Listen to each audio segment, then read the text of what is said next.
नमस्कार दोस्तों, आज हम बात करेंगे भारत के उपराष्ट्रपति के बारे में किन-किन कारणों से रिक्त हो सकता है और इसके बाद हम बात करेंगे उसकी शक्ति और कार्य के बारे में यानी पावर एंड फंक्शन के बारे में बात करेंगे। तो चलिए स्टार्ट करते हैं। सबसे पहले हम निर्वाचन के बारे में बात करना चाहेंगे। तो निर्वाचन यानी उसका इलेक्शन किस प्रकार होता है इसके बारे में बात करते हैं।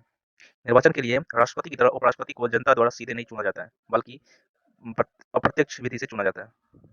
वह संसद के दोनों सदनों के सदस्य की निर्वाचक मंडल द्वारा चुना जाता है। संसद के दोनों सदन, ध्यान देने की बात यहाँ ये है कि संसद के दोनों सदन यानी लोकसभा और राज्यसभा के सदनों के सदस्य की निर्वाचक मंडल द्वारा ही चुना जाता है। इसीलिए यह निर्वाचक मंडल राष्ट्रपति के निर्वाचक मंडल से दो बातों में भिन्न होती है। पहली बात, इसमें संसद के निर्वाचक और मनोनीत सदस्य दोनों सदस्य होते हैं, जो कि राष्ट्रपति के चुनाव में केवल निर्वाचित सदस्य ही होते हैं। लेकिन इसमें क्या होती है, संसद के निर्वाचित एवं मनोनीत दोनों सदस्य होते हैं। दूसरा क्या है, इसमें राज्य विधानसभा और सदस्य शामिल नहीं होते हैं, और जबकि राष्ट्रपति के चुनाव में राज्य विधानसभा के निर्वाचित सदस्य भी शामिल होते हैं। इसके बाद आएँगे योग्यता क्या होनी चाहिए। तो उपराष्ट्रपति के चुनाव हेतु किसी व्यक्ति को कुछ योग्यताएँ पूर्ण करनी होती है। पहला क्या है, वो भारत का नागरिक होनी चाहिए उसको, यानी वो भारत का नागरिक हो। दूसरा, वो 35 वर्ष की आयु पूर्ण कर चुका हो। पूर्ण करने का मतलब है कि 35 वर्ष की आयु वो पार कर चुका हो। अगर वो थोड़ा-सा भी अगर कुछ महीने के लिए अगर शेष रह गया तो वो उपराष्ट्रपति के लिए वो योग्यता नहीं है।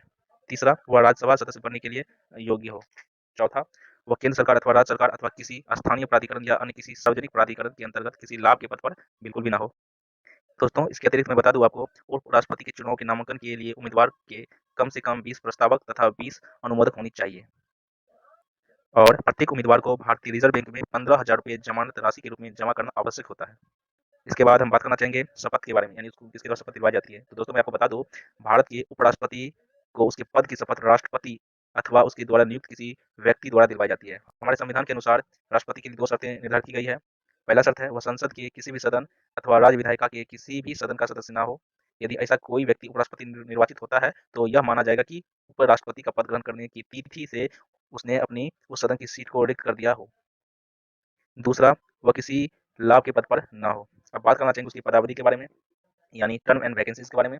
तो उपराष्ट्रपति की पदावधि उसके पद ग्रहण करने से लेकर के 5 वर्षों तक होता है। हालाँकि वो अपनी पदावधि में किसी भी समय अपना त्यागपत्र राष्ट्रपति को दे सकता है। याद रखने की बात यहाँ ये है कि वो अपना त्यागपत्र राष्ट्रपति को देता है। और मैं आपको बता दूँ, उसे अपने पद की पदावधि पूर्ण होने से पूर्व भी हटाया जा सकता है। लेकिन उसे हटाने के लिए औपचारिक महाभियोग की आवश्यकता बिल्कुल भी नहीं होती है, जैसे कि राष्ट्रपति में होती है। उसे राज्यसभा द्वारा संकल्प पारित कर पूर्ण बहुमत द्वारा हटाया जा सकता है।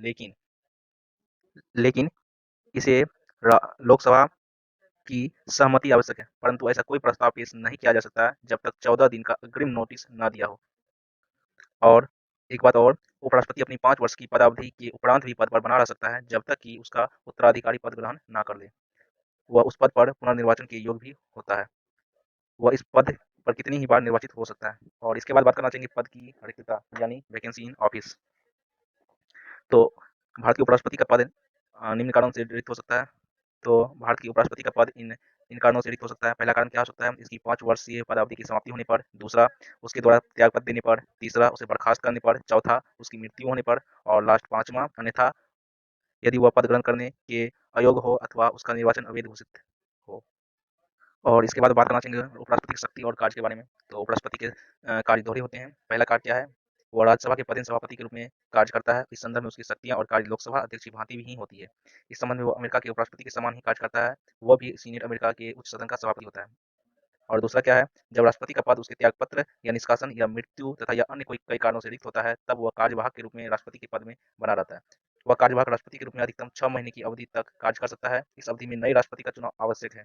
इसके अतिरिक्त वर्तमान राष्ट्रपति अनुपस्थिति, बीमारी या अन्य किसी कारण से अपने कार्य को करने में असमर्थ हो, तो वह राष्ट्रपति के पुनः कार्य करने तथा उसके कर्तव्य का निर्वहन कर सकता है। और एक बात महत्वपूर्ण एक बात ये है कि कार्यवाहक राष्ट्रपति के रूप में कार्य करने के दौरान उपराष्ट्रपति राज्यसभा के सभापति के रूप में कार्य नहीं करता है। मतलब क्या है, उपराष्ट्रपति जो है एक बार में एक ही काम कर सकते हैं, चाहे राष्ट्रपति कार्यवाहक राष्ट्रपति के रूप में काम करे या वह राज्यसभा के पदेन सभापति के रूप में कार्य करे। मतलब एक ही काम कर सकता है एक बार में। अगर वो कार्यवाहक राष्ट्रपति के रूप में कार्य कर रहा है, तो वो राज्यसभा के पदेन सभापति के रूप में कार्य नहीं करेगा। ऐसे में तो आज का वीडियो बस इतना ही। बस, धन्यवाद।